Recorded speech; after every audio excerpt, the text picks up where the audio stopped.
母亲原本是世间最温柔慈祥的人，可在这深宫之中，为了争荣宠，不惜儿女为利器。自己的儿女尚且如此，难怪历代为争储位，而视他人之子为仇敌的比比皆是。浣碧，这位总是怀揣着少女梦想的宫女，倔强地无视了甄嬛的善意劝诫。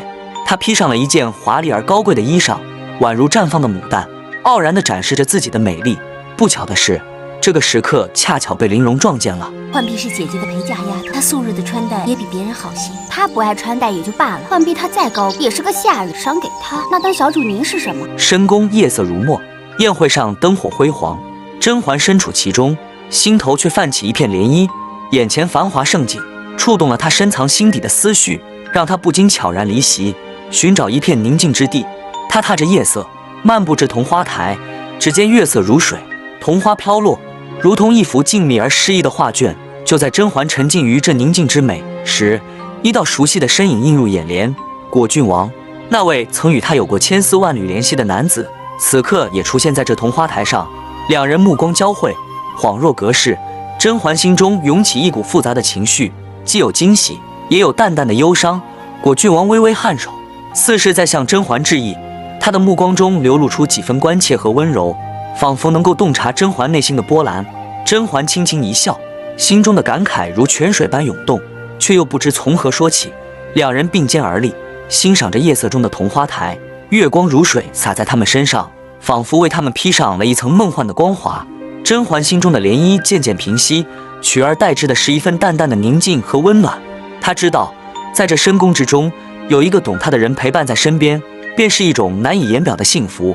指望有一位心上人可以相伴，不求娇妻美妾如云。说来如贵人不信小王所言，小王私下以为，如果真心对待你，必定要对其爱护有加，不要使其心伤一丝一毫。云里向甄嬛倾诉了生母舒太妃的身世，流露出深深的哀怨，感叹人情的冷暖。甄嬛心中油然升起一份新的情感，她用委婉的言辞安慰云里，帮助她解开心中的郁结。甄嬛优雅地回到了宴席之上。就在此时，一名宫女匆匆赶来，报告了一个令人惊讶的消息：曹贵人的宝贝女儿温宜公主竟然吐奶了。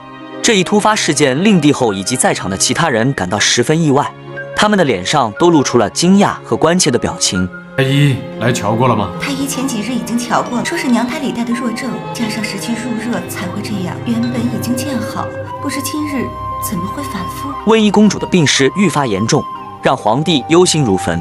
他夜以继日地守在华妃宫中，期盼着公主的病情能有所好转。太医在仔细诊断后，怀疑温宜公主的病状可能是因为食物中毒所致，尤其是她所食用的马蹄羹。经过深入调查，发现马蹄羹被人偷偷换成了木薯粉。